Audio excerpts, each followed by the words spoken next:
Howdy, and welcome back to another episode of World Bigfoot Radio. Oh, wow. Will you point out the dimensions? 16-inch track. 16? 16. Are you filming? Yeah. Okay, you got the heel down here. Put those up there. That's where the toes are. Got about 7 across. Going away from the structure. Yep. Going away.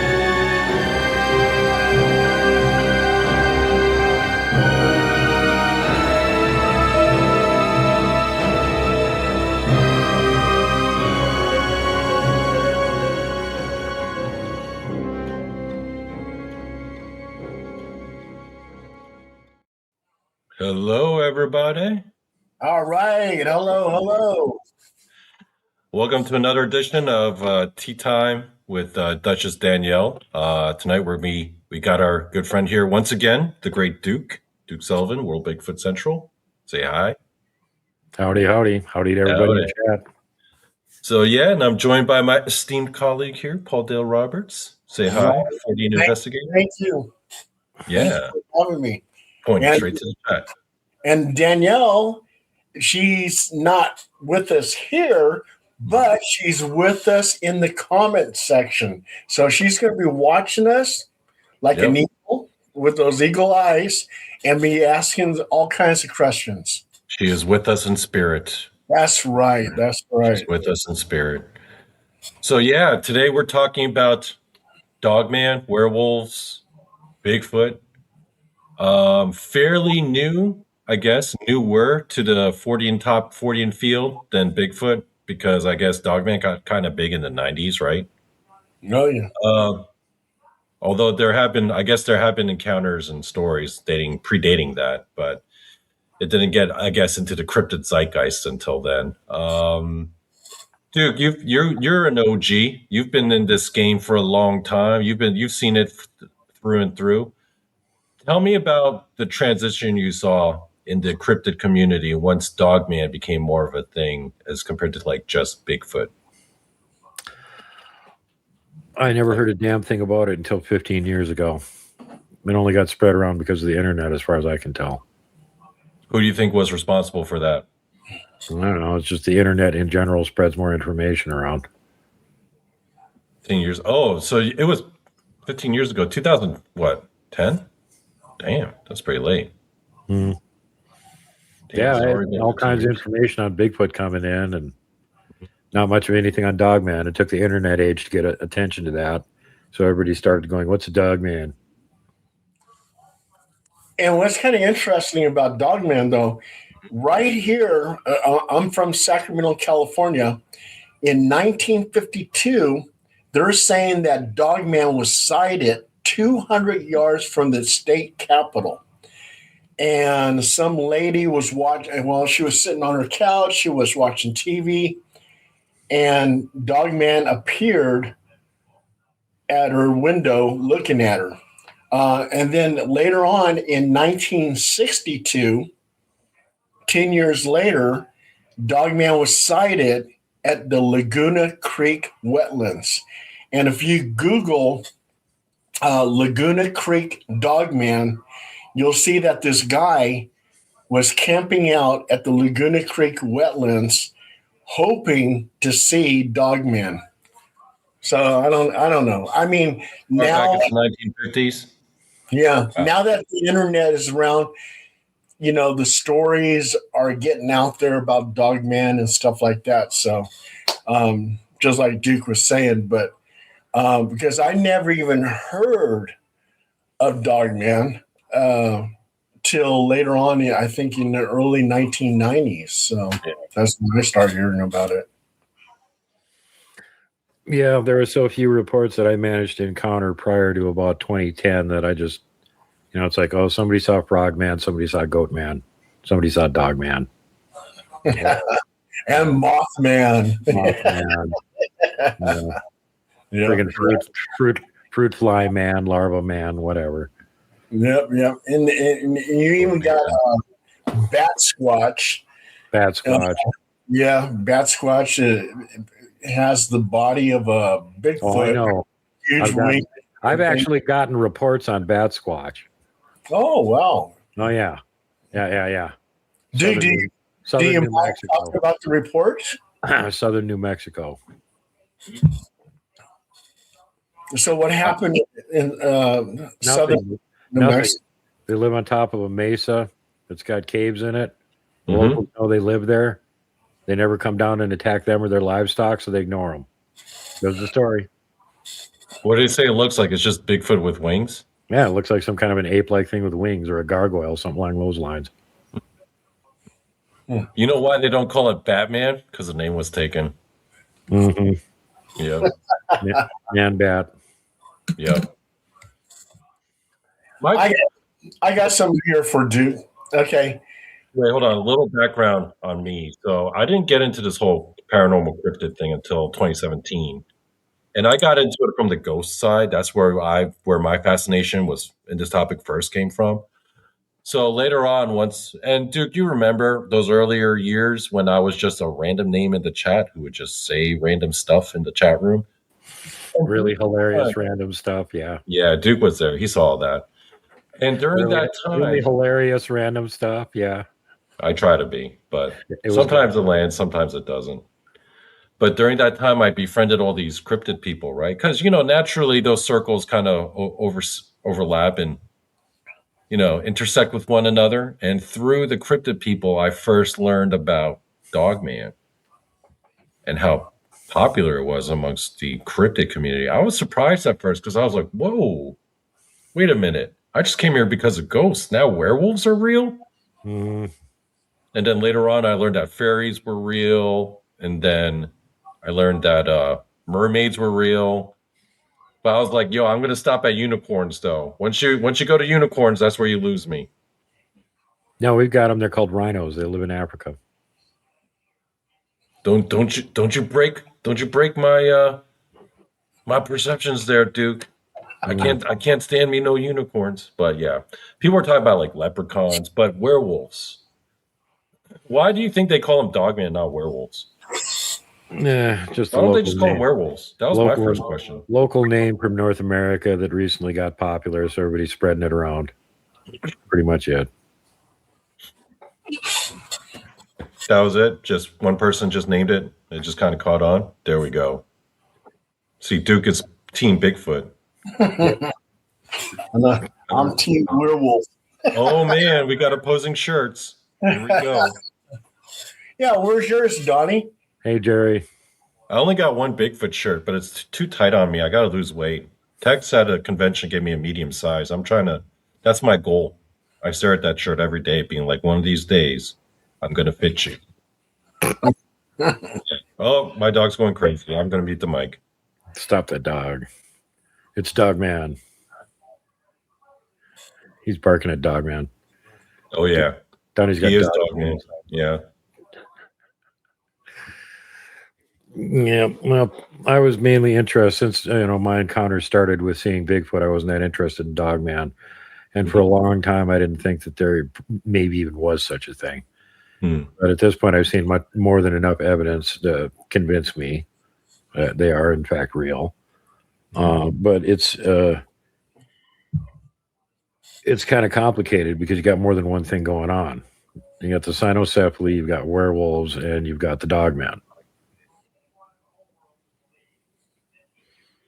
Plus, you got stories of skinwalkers who would change back. Skinwalkers can look like any kind of animal. Right. So, yeah, it's complicated. So when you're seeing what you think is a Dogman, how do you know for sure it's a Dogman? Right. And I was talking to a Navajo medicine man about the skinwalker reports and stuff, and he said, well, they have yellow eyes. That's one of the ways you can tell it's a skinwalker, because they got the glowing yellow eyes. And I said, what other ways? And he goes, well, you can always go back to where you saw them after the fact and look for tracks. If there's no tracks there, it's a skinwalker.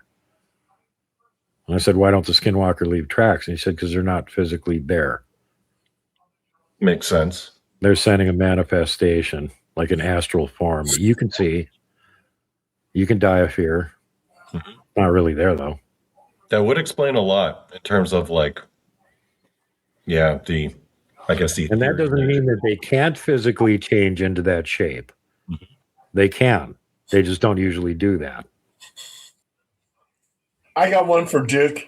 Okay. It seems like every state in the United States has their own Bigfoot or Sasquatch, whatever you want to call it. But there's one state that says that they don't have Bigfoot.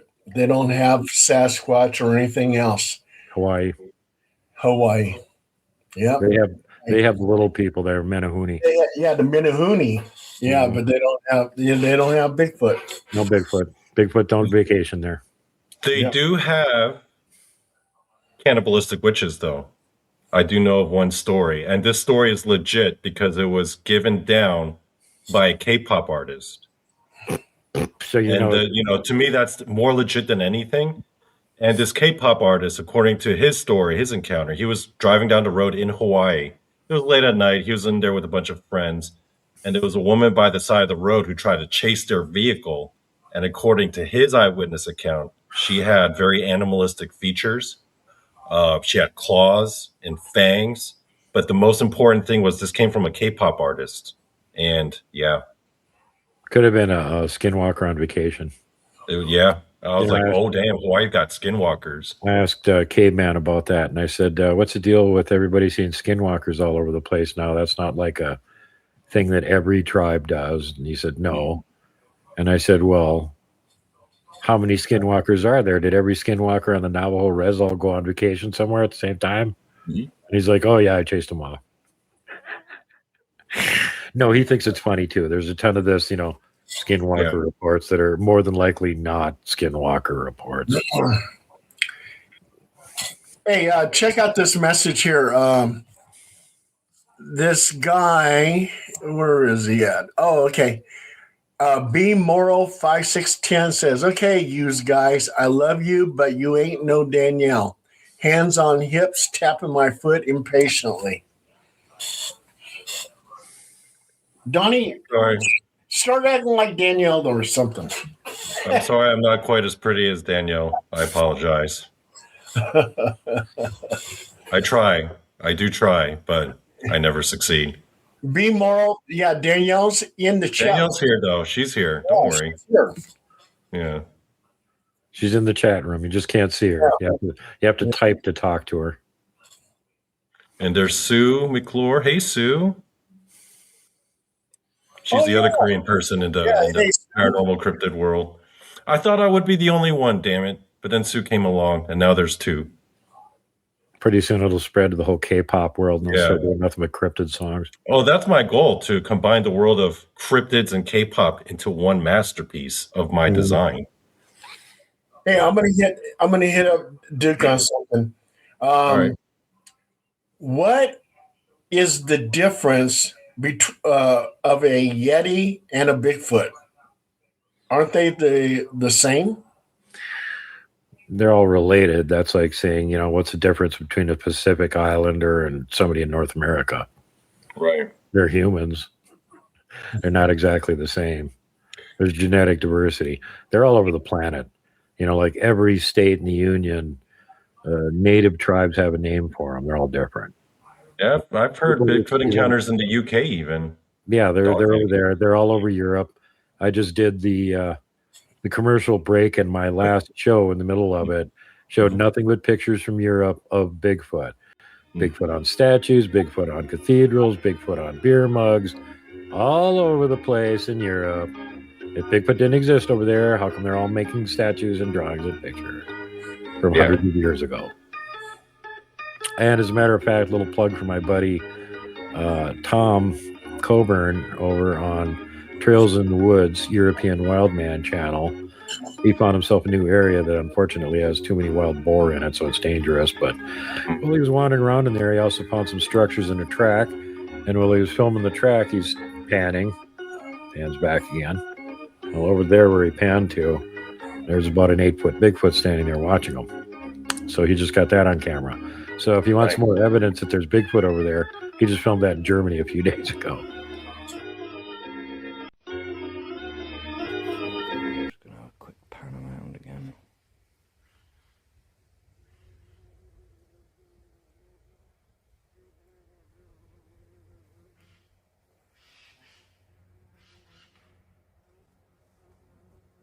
Well, down there, so I just picked it up. I've just heard a wood knock.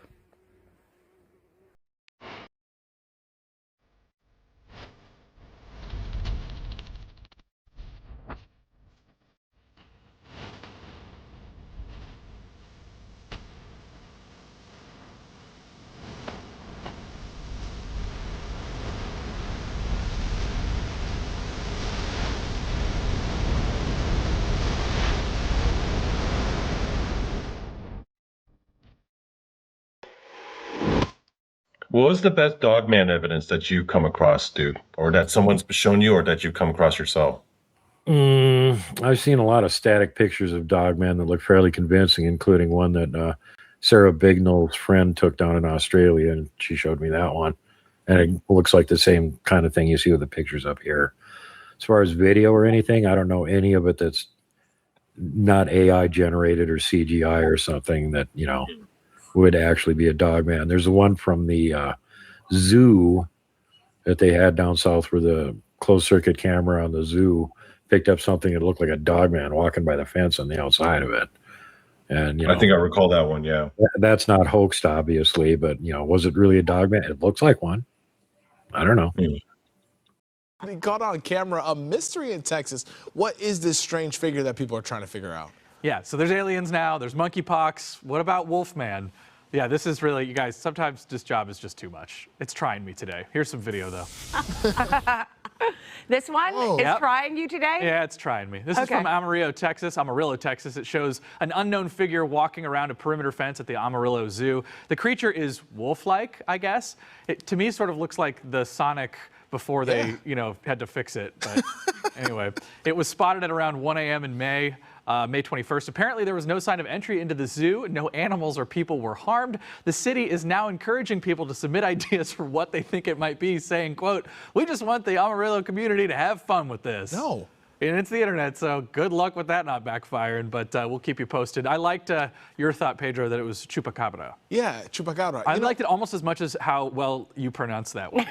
You did really well, though. I just don't, you know, if it's something serious, you know, have fun with it, but I also want to know what that is. If there are aliens, I think that like the Amarillo Zoo is exactly where they would end up. We can make a movie about it. I hate to break the news to you guys. It's a man with a headdress. Correct. It's a teenager. Oh. Vera Tiptoeing. And when you say Dogman too, what type of dog do they look like? Do they look like a German Shepherd? Do they look like a Cocker Spaniel? You know, yeah, most of the reports you get, they have the German Shepherd head with the ears straight up on top of it, which is how you can tell them from Gugwe that have shorter snout and ears on the side of their heads. Yeah, like one witness on Dogman, the way he was describing it, I mean, it sounded like a werewolf. Yeah, so, well, hence the confusion. Is it a Dogman or a werewolf? Yeah. They look very similar. Yeah, very similar. Yeah. Would you consider footprint casts of Bigfoot as evidence? Sure, something made them. Secondary evidence. sometimes there's samples of pieces of them in the tracks too, like a hair fell off them. There's something. Somebody out here on the Pac West actually collected up a Bigfoot toenail that got submitted for the Sasquatch Genome Project, and that was also tested in the lab. So occasionally, or blood samples. When one bleeds on something, you get a blood sample, you get DNA evidence. But as far as tracks go, I think tracks are excellent evidence for something being real. Because if it leaves tracks, something left them. What is it? Yep. What left these tracks? I got an example of that coming up probably on the next show, where we were up on the Blackfoot Reservation, me and team Alternate Plains, doing an investigation because the homeowner up there thought she had skinwalkers on her property. So we went up there and did an investigation. We didn't find any evidence of hauntings or skinwalkers, but we did find plenty of evidence of Bigfoot and little people. We found really a lot of evidence of little people. So that was January 31st. And then about 2-3 weeks later in February, we just made like a day trip up there to check out everything again. And this time there was snow on the ground. Believe it or not, January 31st, Montana, there was no snow on the ground. It was cool enough that it was mud too. So it was really easy to find tracks there. Well, then we came back 3 weeks later and it actually snowed. There's a couple inches of snow on the ground. Frozen. And again, I found tracks. Now, the first time around, it's maybe conceivable some human was out there with a G.I. Joe making fake little people tracks in the mud for me to find them. Second time I was there, I found this track line by itself in the snow going in one direction. There was no other tracks anywhere around it. Not animal, not human, not nothing. And the first time I went in there, I never found any human tracks in there either. But the second time was like, you can't come in here and make fake tracks without standing on the ground. True.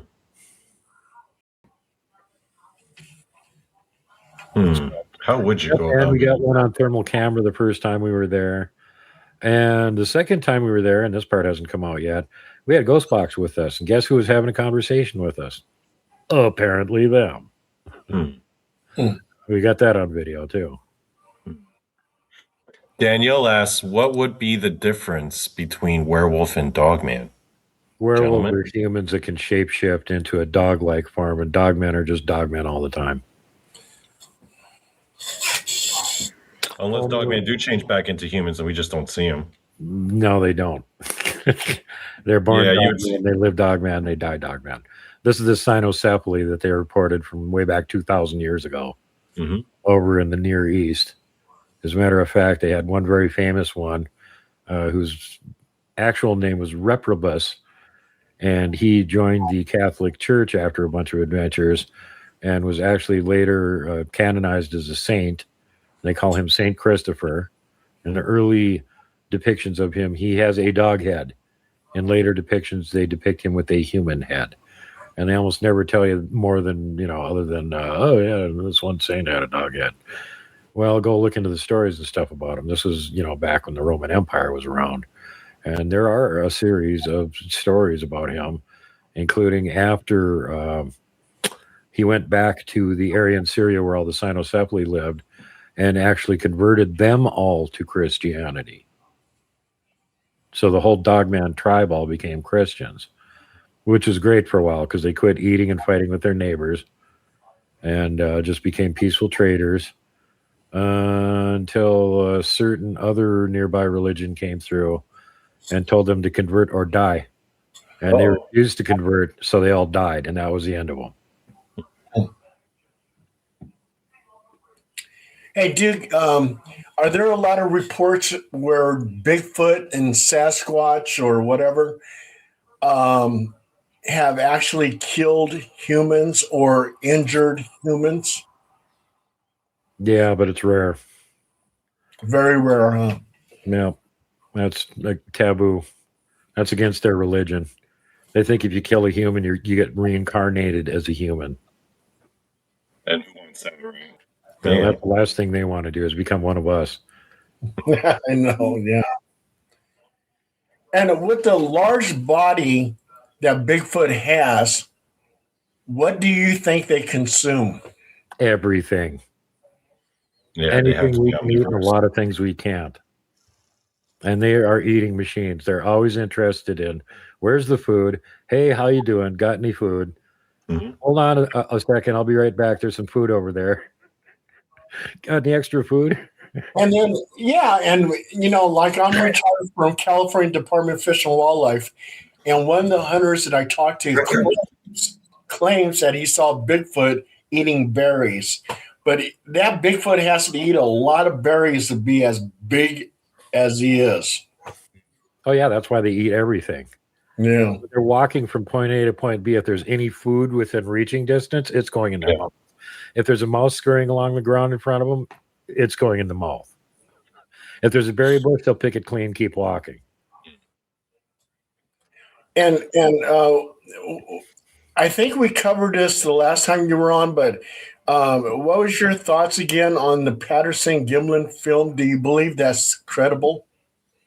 2 shows ago, I did a rebuttal to this bullshit capturing Bigfoot documentary that the cowards have failed to release so far.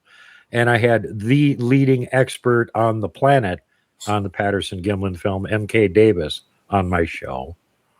And we shot the shit out of it. I think I've almost got 30,000 views on that video right now. He tore it right up. Thoroughly and completely defeated, because slander and hearsay are not evidence, children. And everybody that's busy defending this documentary hasn't freaking seen it. So shut your big holes. Yeah. Well, none of us have seen it. They were going to put it on streaming, but then they pulled out for some reason. Yeah. I wonder why. Because it's bullshit. That's why. Yep. Hey, okay. How about this? How about this as a viable Bigfoot or cryptid tracking method? Because I always wondered, like, all these people that go out into the woods trying to track Bigfoot, sometimes they find some good stuff. A lot of times they don't. My question is, why don't you just set up camp, right? And if Bigfoot's all about the food, why don't you just put in the center of the camp, like on a picnic table or something, just lay out a banquet, like a whole bunch of barbecue or something. Just go to bed. We've tried it. It doesn't work. It's an obvious trap. They won't do it. Freaking, they're not dumb. Yeah, but they're smarter than if their desire. Most of the guys out there trying to find Bigfoot aren't nearly as smart as the Bigfoot they're trying to find. And Donnie, and that's actually been done. They showed this Bigfoot group.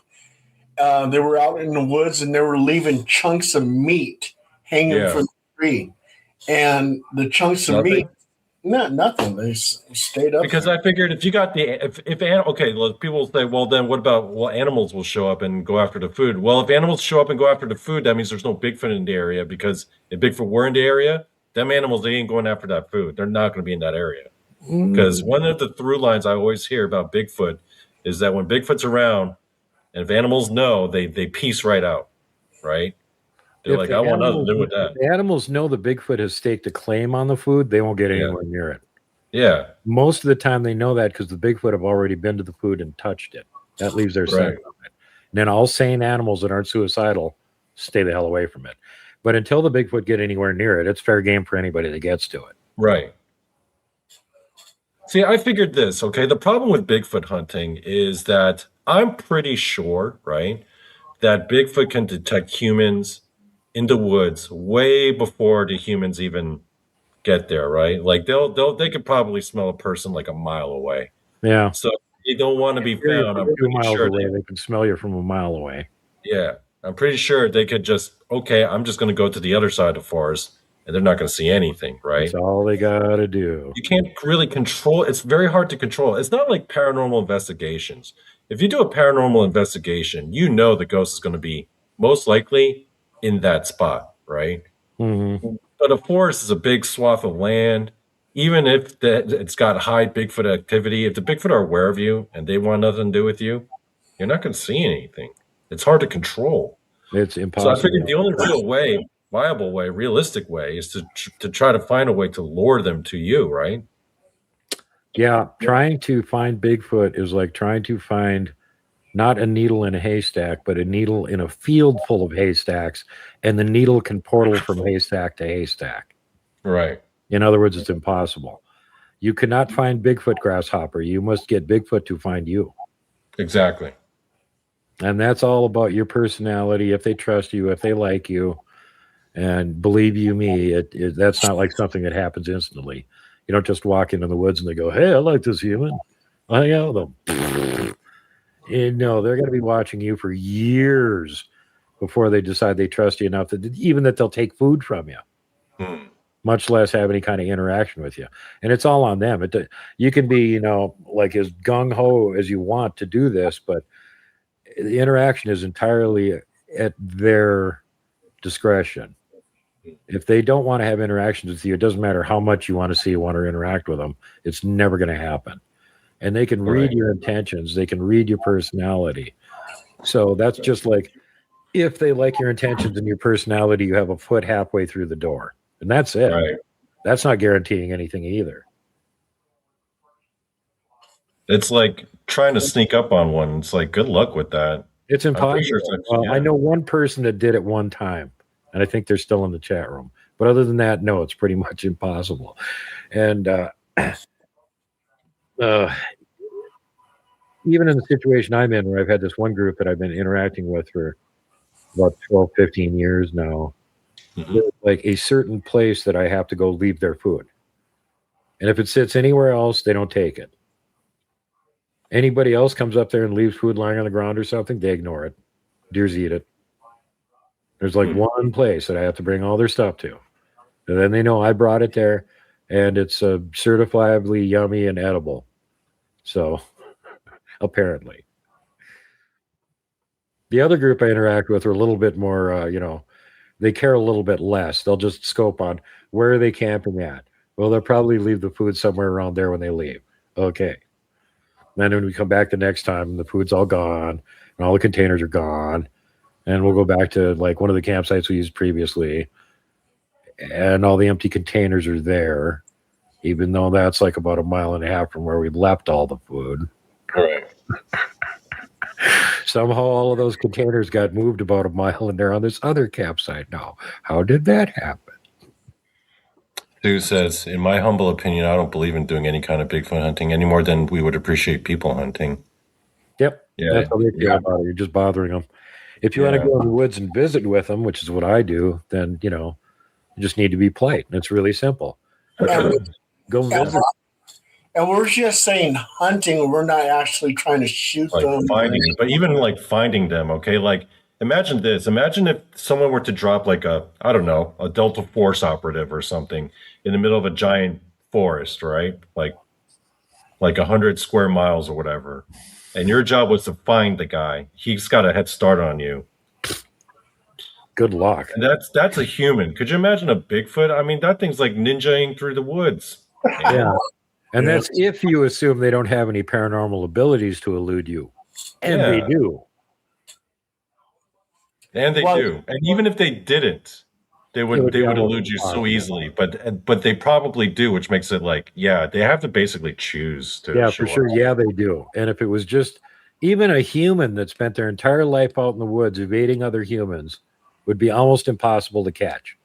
And these guys are way bigger, way faster, way stronger, and they've got generations of knowledge on living in the woods and evading humans. Plus, they have paranormal abilities. You have no chance. None. Zero. Yeah. And I would say the closest I ever came to a Bigfoot is when I did that Bigfoot hunt in Mount Shasta. And when I say hunt, we didn't have guns. We were just looking for Bigfoot. And that's when I did the wood-on-wood communication. I took a stick, hit a tree 3 times, and then right behind me in the creek, a rock went into the creek 3 times. So I think Bigfoot was trying to communicate with me.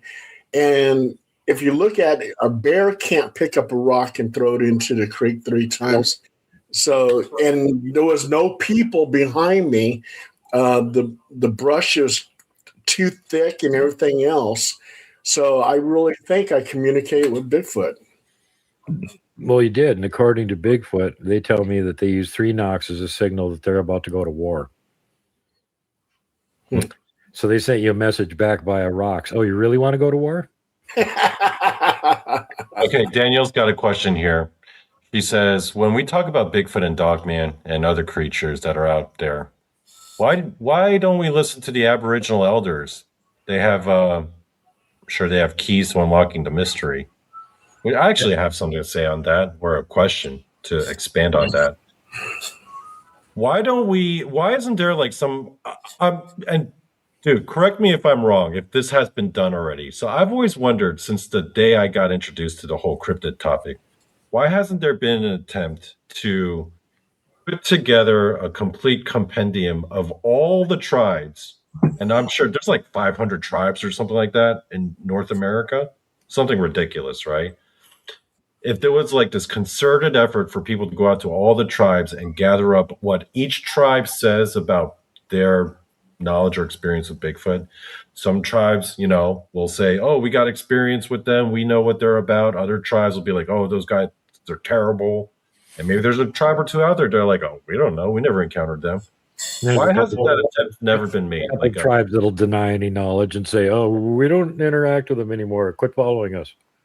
Like just a full-on compendium of what each tribe says about Bigfoot, like in one. Mm-hmm. Yeah, Giants, Cannibals, and Monsters by Kathy Muskovitz Strain. It's already been done. She works for, I believe, the Department of the Interior, goes around and does land management whenever they find some new, potentially antique native structure or something like that. She's one of the people that gets to go and deal with it and see if it's something they need to put on the listing with the government and whatnot. So she's had contact with all these tribes, and she has a very definitive list in the back of that book of what does each tribe call Bigfoot. The whole listing's there. And she's got at least one story from each tribe. Although I got to say, although she did a great job with that, Kathy is not that discriminate on what she considers to be a Bigfoot story, and I'm quite sure some of them are not, because there's cryptids out there, which is why it's called Giants, Cannibals, and Monsters. But close to think. So it's been done. Diamond Dave Pilates, before he went all missing 411 on everybody, he did a book or two with the Hoopa tribe about their beliefs on Bigfoot, which are adversarial and negative. So he got kind of a crap picture out of it from just talking to them. Oh, he was all into Bigfoot before he got into the missing 411. I thought he always got into Bigfoot after all that. Nope. He already turned out Bigfoot books and was doing this Hoopa project thing. Oh. And a lot of the Native Americans, they believe that Sasquatch, Bigfoot, is like a sacred caretaker of the land. They don't actually say where they originated from, but somehow they're a spiritual type creature. I'm looking up this book right now, Duke. I'm about to order it. Damn, $45 used? Jeez, it was a lot cheaper when I got it when it was still in print. Damn. Yeah, this happens to me too. I find out about some book that I missed the boat on, and I'll be like, oh crap, it's out of print. And it's like 3 times as much now. And you're like, ah. Anyway, yeah, it's worth having. A very cool book. But all the tribes have a different take on Bigfoot. It's not nearly unanimous. But for the most part, most of them think of them as they're just another kind of people. They live in the woods. They're kind of the custodians of the woods. And the tribes that have that opinion, if you ask them about Dogman, they'll tell you, yeah, the Dogmen are the policemen of the woods. Oh. So if you're in the woods causing trouble, there's either both Bigfoot and Dogmen are in the area and you're in the woods causing trouble, you're more liable to get some problems with the Dogman than you are with Bigfoot. And you'd prefer to have problems with Bigfoot because they'll just chase you out of the woods. Dogman doesn't really care that much. They're not us. Bigfoot looks at us and they go, oh, they're like us, except they're ridiculous and puny and small and slow and don't have any hair on them, kind of ridiculous looking, have to wear clothes. Otherwise, they're similar to us. They're our cousins. Dogman looks at us. We're not cousins. They don't care. By Kathy Muskowitz. I think I'm spelling that right. I'm just kind of earballing it. Yeah, I'm going to get that book. I want to read what each tribe says. Yeah, she's got like one story from each tribe, and it's too bad the book couldn't have been like that thick, and she could have been in two or three stories from each tribe. But some of them are like definitely straight up. They're talking about Bigfoot, and other ones are really questionable. It might be a Junasqua. It might be some giant that they had in their legend that they, by name, are talking about. That's not a Bigfoot. But, she at least went through and tried to compile it, and she did get the best guess on what they call the different. Each tribe has a different name for Bigfoot and what they are. And she got most of those right. There was a couple of them that I noticed that were like, she didn't get the right name for it because, these tribes have multiple cryptids, and some areas they have multiple bipedal cryptids. So which one are they talking about exactly? So you have to like really Q&A them, basically grill them for half an hour to figure out which one it is. And she didn't spend that kind of time and effort on it. And it's kind of interesting too. A lot of the tribes that archaeologists and scientists talk to, they have stories that they came from the stars, like the Dogman tribe. They were able to recognize Sirius B, and Sirius B you can't see with the naked eye, but somehow they knew that Sirius B existed and that they were visited by extraterrestrials from that star system. And what's Sirius B called? The dog star. Yep. Exactly. And the Dogman tribe with dog again. Mm-hmm. Yeah, I'm not sure if there's actually a race of dog-headed people that came here from another planet, or if these were just chimeric creations of the Anunnaki when they were here being a gigantic nuisance. But they've been around for thousands of years. And then, of course, you've got the other, to be confused with them, skinwalkers and werewolves, which are just humans using black magic to make themselves look like that. Okay, so I'll bring this one up. Tell me if you heard of this one, Duke. Okay, so the one origin story I did come across, now I'm not saying I buy it, but it is an origin story for Bigfoot. I came across was in the raw material, the Law of One. I don't know if you're familiar with all that. No. But in the readings, it's like this kind of Edgar Cayce kind of thing. Someone was channeling a higher dimensional being, right? Lady was asleep and they interviewed her, asked her all the questions of the universe, yada, yada, yada. One of the questions was they asked this being, where does Bigfoot come from? And it says that it was a former inhabitant of Maldek. Now, it defined Maldek as that's the asteroid belt. Now, that's what we the call asteroid belt, right? Yeah, that got destroyed. And when that planet was destroyed, its inhabitants incarnated on Earth. But because they were not native to Earth, the forms they incarnated in were kind of like this mishmash or chimeras. Like the Fae, they would often, those are the spirits of Maldek that haven't inhabited bodies yet, so they're all on another plane of existence. Things like Bigfoot and other cryptids, they inhabit physical bodies, but they're kind of like partially physical, partially ethereal. But according to Rings, it says they're all inhabitants of Maldek.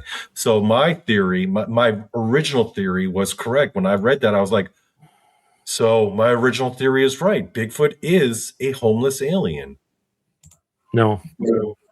They're from here. They're from here? Yeah. Oh, man. Maldek was real. Maldek got bulldozed. Same time Mars got destroyed, so you couldn't live on the surface there anymore. Yeah. They know there's plenty of water on Mars. There's no air pressure to hold it onto the surface. Right. It boils off into space. Now that they've done the seismic survey for 4 years of the subsurface below Mars, they found out that there's a ton of water down there. Ridiculous amount of water because the pressure's higher. And with the temperature, it's all locked in as ice. How much is there? Well, if you could take it all out and drag it up on the surface, the whole surface of Mars would be covered 2 kilometers deep in an ocean. That's how much there is. Okay, so Maldek was also habitable, got destroyed. Apparently, because there's some really, really old accounts that talk about what the Earth was like before the moon showed up. That was a space station on either Maldek or Mars. And after it blew up, they moved into orbit around Earth to stabilize the orbit of Earth the way they wanted it. Created seasons and stuff. Before that, all we had was endless tropical summer from pole to pole with trees a mile high and all the giant life forms living in there. And that's where according to the Bigfoot, and I asked them, they were created by God, just like we were. And we're from Earth. Now, the Anunnaki are going to lie and say they created humans. They needed a slave race, so they created humans. Well, the one thing that holds true throughout history, no matter who it is whoever wins the war writes the history books. And there was nobody else writing the history books saying they were full of shit at the time, but they completely are. Those are alien invaders. They cut down our giant forests. They ruined the ecology on Earth. They mined the hell out of it. They enslaved one race first that, they created a bullshit. They enslaved the Agigi. They used the Agigi to do all their heavy tunneling and labor work and stuff. You know who the Agigi were? Bigfoot. That's who they were. And they downgraded them. They made their lifespan a lot shorter, and they made them a lot dumber so that they could more easily control them as slaves. Well, guess what? They didn't downgrade them enough because they all had a big uprising, and that was the end of their slave labor force. So then they took humans and downgraded the crap out of us. They made us dumber. They made us susceptible to disease and aging. We have 1/10 the lifespan that we used to have. Go look at the old biblical. Oh, man. Remember people 700, 800, 900 years old? That's how long we're supposed to be living. Those bastards. I should be in my 20s right now. The giant trees and getting rid of the vapor canopy also had something to do with that because it destroyed the environment. But even after the fact, humans were still living 300-400 years. Well, then they gave us the genetic downgrade. We got smaller. We got dumber. We got slower. We got susceptible to disease. Shorter lifespan. Deleted by 9/10. We all got old and fat. Because they figured that if humans didn't live that long and they didn't downgrade our intelligence that much compared to what they did to the poor Bigfoot. So now we're kind of on an even playing field as far as intelligence goes. That's all we got that's equal to them. Everything else they're better at. So they figured they could keep us in slavery because by the time we figured out what was going on, as stupid slaves not getting any information and not being able to organize and have any kind of uprising against them, we'd be perfect little useful slaves forever. And they just lie to us and tell us that they created us. Bullshit. God created us. You piece of shit alien scumbag invaders downgraded us and destroyed us. Yeah. They sullied us is what they when did. Those assholes come back like they're planning on doing soon and saying that they're our creators, put a bullet between their eyes. They're freaking liars. They're invaders and scum. And they didn't come here as mighty conquerors. There was another race that was trying to destroy them. That's why they came here. And that's why they built those big bunkers underground to hide from them periodically when they'd go overhead and do a scan. If they found any Anunnaki, it was nuke time. And it's amazing, too, that they had a list of kings. And if you look at certain kings, that they were ruling for 18,000 years or whatever. Or even way longer. Yeah. And then later on the very bottom, the kings only lived about 80 years old, 45 years old, 56 years old, and stuff like that.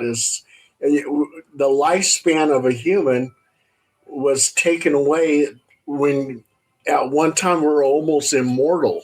But now, we're lucky to live in our 70s. I blame them why I'm getting gray hairs now. I should be a lot prettier than this. Yep. Well, they didn't shorten the Bigfoot's lifespan by as much as they shortened ours. Some of them still have tremendous. Yeah. And then, and a slave race mine gold and use that gold dust to correct their ozone layer. But if that's even what they were doing with it, who knows? Yeah. They're propagandist, liar, invader, aliens. Can't believe a damn thing they said. And there's another interesting thing in their accounts, which I was recently reading the translation of the whole Igigi uprising. And they were so confused. They were like, what the hell? All of our Igigi all of a sudden had an uprising. They're scattered for hundreds of miles all over our empire. There's no communication between these slaves.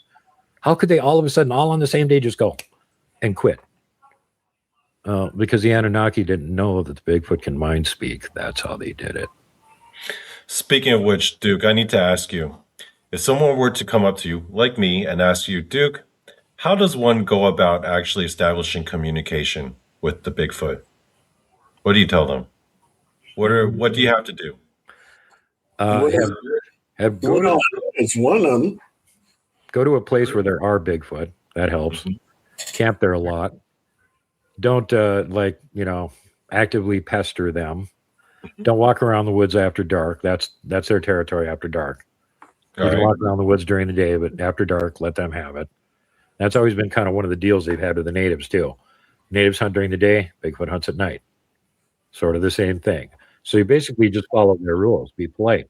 Act like you're in somebody's living room, like somebody's letting you camp in their living room. Or would you take a dump on their floor? Would you hoot and holler and shoot off guns and make a big mess and throw garbage all over the place? You're never going to get invited back. That's just really common sense. And then if you keep going there and having fun enough times, then maybe they'll decide they like you, and you'll start seeing them near camp looking at you in the dark, or hear whoops, or maybe they really want you to know they're there and they push a tree over, crunch. And do a lot of wood on wood communication. Wood knocks. Mostly they just use that for communication with each other. I don't think that's hardly ever directed at a human. Very rarely. Actually, where I go do research at, we hear rock knocks more often, where they'll take a couple of stones and bap them together. What about gifting? People talk about gifting. What are your thoughts on that? If you're gonna leave them something, they really like food because they're always hungry. And don't skimp out and give them crappy, bad for them stuff. One of the things you can be pretty much 100% reliable. They love peanut butter. I've never seen any researcher yet tell me, I tried peanut butter on my Bigfoot and they spit on me and took a poop on my car. Never happens. They love peanut butter. So you're guaranteed you want them to like you, peanut butter. Things that they can't normally get in their environment. Like if we leave them apples or something up here, they may or may not be interested in them because they can get apples. There's some apple trees, whatever, they don't care. All right. Stuff like that, they can get that kind of stuff. But if you leave them something they can't normally get in their environment that they really like to eat, that's a winner. They love fish. Yep, absolutely. And they can get those, but it's not, believe it or not, it's easier for us to catch the fish than it is for them to do it. We don't have to get wet. They got to wade around in the river and try to swat them out. And yeah, they love fish. So if you're catching fish or something, leave some fish for the Bigfoot. They love you a long time. Leave fish out for the Bigfoot. Nice. Yep. Yeah, do you know of any particular fish they favor? So you catch like 6-8 fish, just leave 2 or 3 of them on the bank for them. Do you know of any specific fish that they favor? No. They just like eating fish. Yeah. I wonder if catfish works. Yeah, catfish are yummy. They don't make like we have hunting laws and stuff, and we differentiate between game animals and prey animals. Right. And no differentiation with them. You usually don't eat predators because they don't taste good. Right. And they got parasites. I would imagine Bigfoot eats a lot of fish. Yeah, they do when they can get it. I mean, there's some areas they live in where there aren't any rivers or lakes, so they're not getting any fish there. Skidder operator says all the trash fish I speared as a boy disappeared every night. Now that's where were you over in the Pac West Skidder? Because the local tribes had to deal with them there for hundreds of years now. That the natives get to do the hunting and the fishing during the day, and the Bigfoot do the hunting and fishing at night. And I know more recently the natives are getting upset because their fish traps and nets and stuff that they leave in the river overnight are ending up empty the next day. Well, that's part of the deal. You're supposed to pull them out of the river before dark. Now it's Bigfoot fishing time. So the Bigfoot comes over there, you got a fish trap full of fish, and they're like, wow, these humans are awesome. They left me all these free fish. I didn't even have to catch them. Thanks, guys. Okay. So you've walked us through the process of eventually gaining their trust to establish communication. Tell us about the first contact.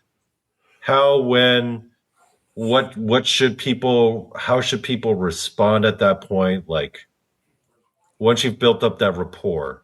There's no hard and First fast contact rule is for that. made. It'll happen completely differently for everybody. Just, like Robin always tells everybody the same thing. Just go out camping, have fun, sit around, tell stories, giggle, roast marshmallows, all that kind of stuff. Don't leave a do it enough mess. times in that area, they'll start showing up at some point. And then one of the best things you can do is if they're sneaking up on your camp in the dark, don't act like you can hear them. Pretend you're completely deaf and you can't hear them. Don't try and look at them. Don't turn the flashlight on. You hit them with a flashlight beam in their eyes, that literally hurts. That's like slapping them. Never do that. Turn your flashlight on, aim it at the ground first. Then slowly tilt it up at whatever you want to look at, which gives them time to duck if they don't want to get blinded, by the way. I caught a baby dog. We've had several times where we've got them coming into camp. We're sitting there talking, and you can hear them moving toward camp from maybe like more than one direction. And me and Mike had, for a long time, figured out what we do in those situations is just act like you're deaf. See how close they'll get. See how loud they'll make the noise. Because what they're trying to do is get your attention. As soon as you react to them, then they know that they're close enough that you can hear them, and they won't come any closer. But if you don't react to them, they'll get really, really, really close. So you can look over there and go, hey, there's one of them peeking around the tree over there on your right-hand side looking at it. So you got to play hard to get, essentially. Play indifferent. Yeah. Play like you're up there to just have fun and camp. And you don't care if they're there or not. If they show up, bonus points. I'm not going to chase you around the woods. I'm not going to go looking for you. I'm staying out of the woods at night. You guys patrol it then. I'll leave you some food. Thanks for your help. Keep things away from camp. Green says they like classic country music. That's possible.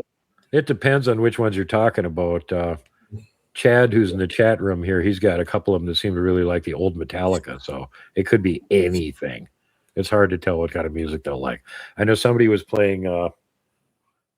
They had their camp. They were packing up their camp because weird things were going on, and they heard this howl coming from the top of the hill. And they were getting all freaked out about this. So they turned the car's stereo up so they wouldn't have to hear it as they were trying to pack everything in there as fast as they could. And the stereo was playing Freebird. So he got most of it packed up, and he turned the music down. And as soon as he turned the music down, there was another howl from on the ridge. He turned the music back up again and stopped. So he was trying to get his car packed by the end of the song Freebird, which luckily has really long guitar solos. So it's a long song. And he managed to basically get it all packed and get in the car before the song ended, was driving away when the song ended. As soon as the song ended, howls from up on the ridge. Like apparently he wanted to hear Freebird. Whenever it went off, he got mad. Oh my God. Good old Freebird. Go ahead. Have you guys heard about the rebobs? What's that? In Napa Valley, there's an area in Napa, and that's where all your wine is from and everything else. They have these little creatures that are seen in the trees, and they're called rebobs. And rebobs are just like the Wizard of Oz flying monkeys. That's what they look like. And they hang out with a chuck-chuck. And a chuck-chuck is about 8 feet tall, 10 feet tall maybe, has the body of a Sasquatch, but a head of an eagle. And it makes the sound chuck-chuck. That's why it's called a chuck-chuck. So people claim that when they go into this area, sometimes they encounter the chuck-chuck, or they hear the chuck-chuck, or they see the rebobs. Reebok sounds like a bat squatch. Yeah. Yeah, well, except they're smaller. So, and a bat squash is supposed to be pretty big. Sue says, when different stars and planets blew up, I guess we're talking because we were mentioning Maldek earlier. Is that what made the meteor shower that hit our planet? I'm guessing like things like the KT extinction event or there's the regular Dryas meteor showers that asteroid. come through pretty much every year. They're on predictable trajectories. A Perseid meteor shower and other ones we know when they're coming through, and meteors are liable to hit the Earth. Some of the non-predictable stuff, it could be something from another solar system that's flying through, and you don't know it's there, and you'll never see it until it basically hits a planet. So it's, Yikes. yeah. More than likely what happened with the dinosaurs and so several of the other big rock from space events that we've had here on Earth. Yeah, you got to keep in mind, during the dinosaur ages, we're literally on the other side of the galaxy at that point. Yeah, you could have been getting debris from a whole bunch of other star systems that we were just flying through and splatted hit the Earth. Yikes. That reminds me, what's the other name for Bigfoot they have over there in California? Zoobies. Zoobies? Zoobies. They call Bigfoot Zoobies over in California. I've never heard of that. I never heard of that. The cops and I'm from California. Huh. You must not talk to the cops. That's the name they use for them. Well, the Department of Fish and Wildlife, I talked to a lot of wardens and a lot of hunters, a lot of fishermen, and I've never heard that. Yeah, apparently it's the police name for them, Zoobies.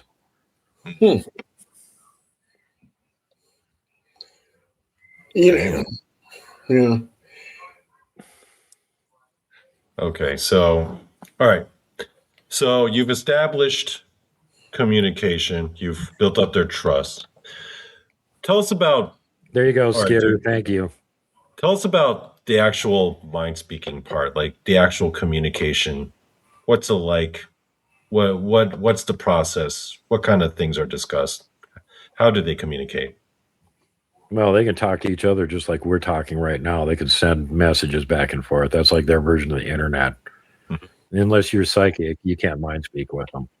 They might be able to send you a message, like a phrase, a word, a mental image. Right. But it's not going to be two-way communication because you don't know what the hell you're doing. And you don't speak their language, most likely. Well, they don't need to. They can send you mental images. Like, your horse is out of the barn. They'll send you an image of your horses running around out in the field where it's not supposed to be. They don't need to verbally tell you that.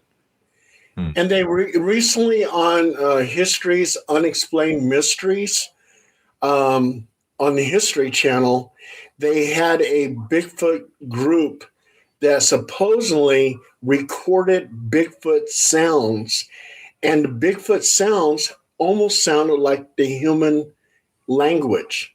It was very, very odd. Oh, they got actual languages. They're teaching me some of the words in one of them anyway. There's basically, like, as far as I can tell, there's 3 different big tribal groups of Bigfoot on the continent that are physically distinguishable from each other. And down in Florida and the areas around there, you got the skunk apes. They're like frat boys. They're pretty primitive. I haven't got much in the way of rules or anything. And then most of the south and the east, that's where the Sukulu are. And they're, Bigfoot, except for they have round heads. They haven't got a sagittal crest. Then when you get out here further north and to the west, especially like Pac West, that's where the actual Sasquatch are, and they have the sagittal crest. And then there might be little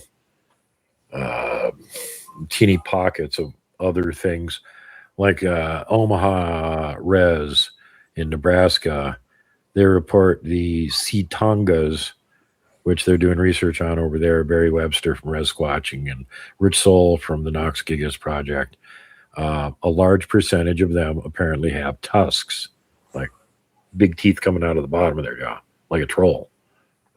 Which we have inferred that at some point they're inbreeding with trolls, because they're like part troll. Some of them are part troll apparently, but you don't hear that anywhere else on the continent, just there. So they can imitate any sound. Yeah, pretty much. They can do like lots of not biological sounds too, like a logging truck downshifting going down a hill, a car bird, an engine starting up, a motorcycle revving its engine. There's been reports of them making all these kinds of, like Ron Moorhead reported that when they were recording the Sierra sounds. They're out there like what? Several days horseback ride into the middle of nowhere, and they hear a car door slam.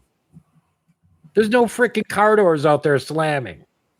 I hear that. Like a lot of people reporting car door sounds. Like, what? They can imitate any sound. Truly. I know there's one up here on the mountain behind me that's got this weird sound that he makes that I've never heard anybody else from anywhere else say they've heard a Bigfoot make this sound. And I've heard it. One of my friends has heard it. And a researcher that was here for a couple days went up there on the mountain by himself while I was busy doing something else, and he heard it. And it sounds like sheet metal ripping.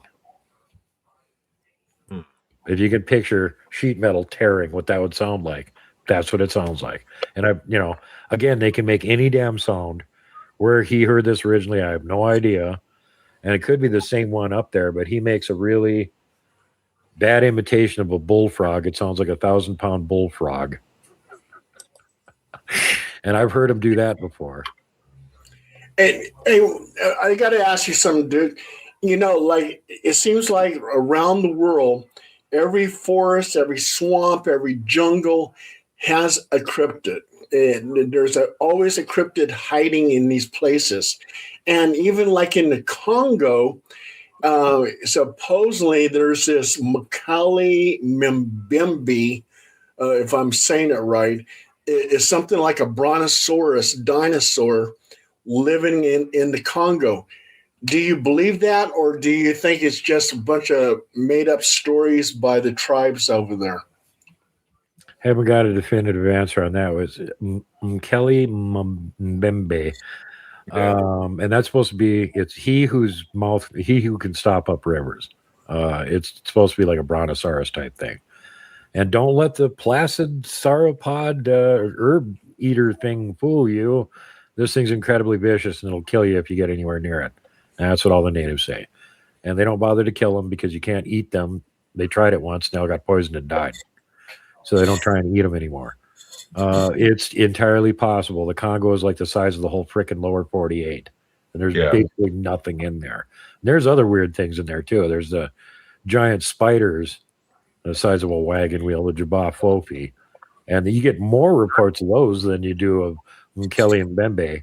And then they've got some other thing that's like the size of a rhino. It's got one horn on its head, but it's got a long tail like a lizard.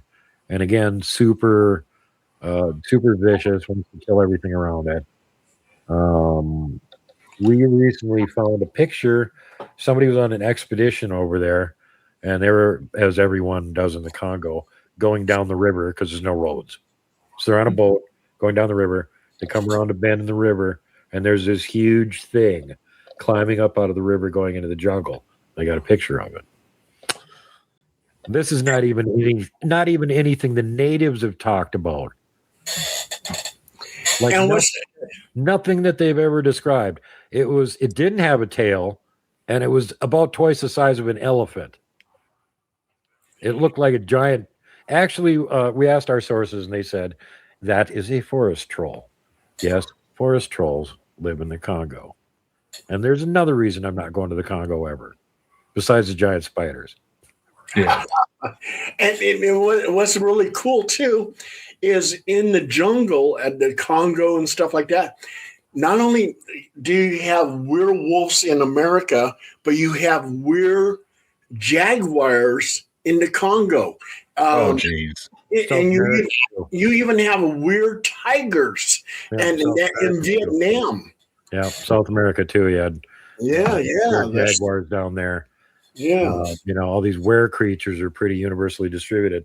Don't forget in the India and their old mythology and stuff, they had this one demon that would attack people called a Rakshasa. And that's supposed to be like a tiger human type thing.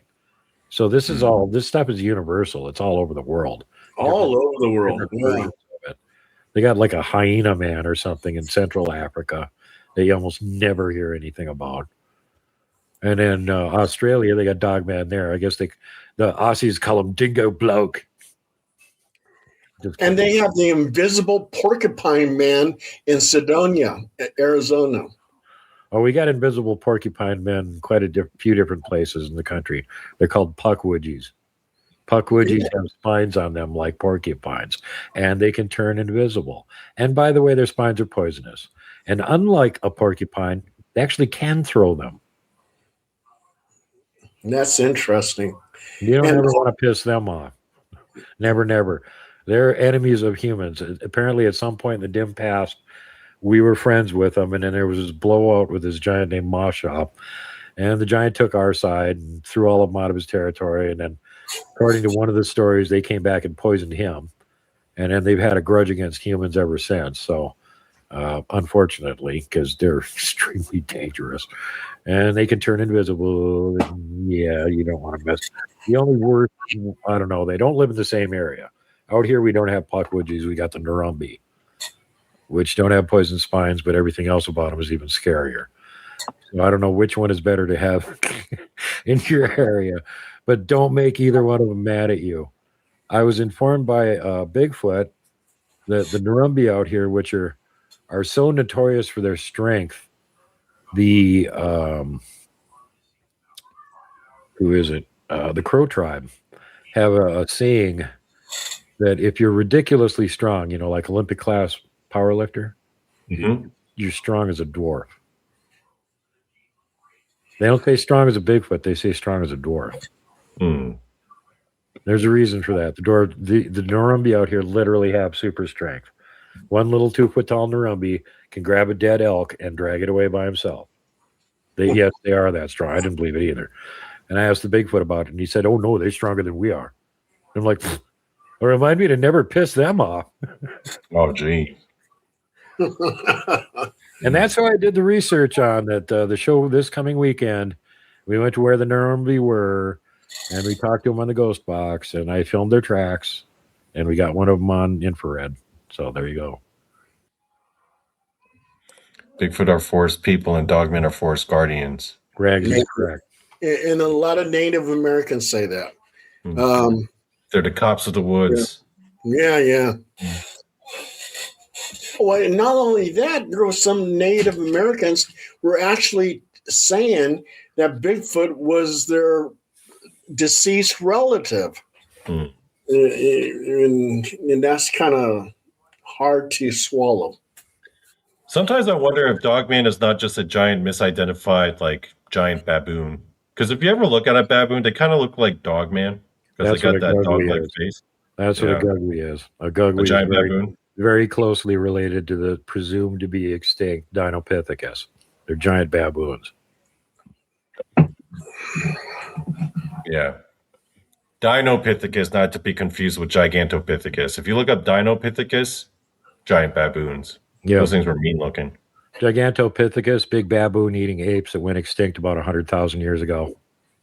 Yeah. They're not around no more. And Bigfoot isn't Gigantopithecus.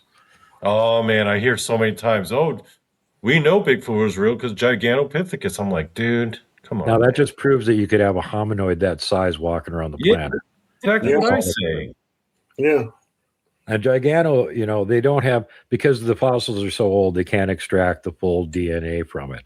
But they do have enough of it to know that it's a giant orangutan. That's a pongid. They have a foot that's completely different than Bigfoot or humans do. So that's not Bigfoot.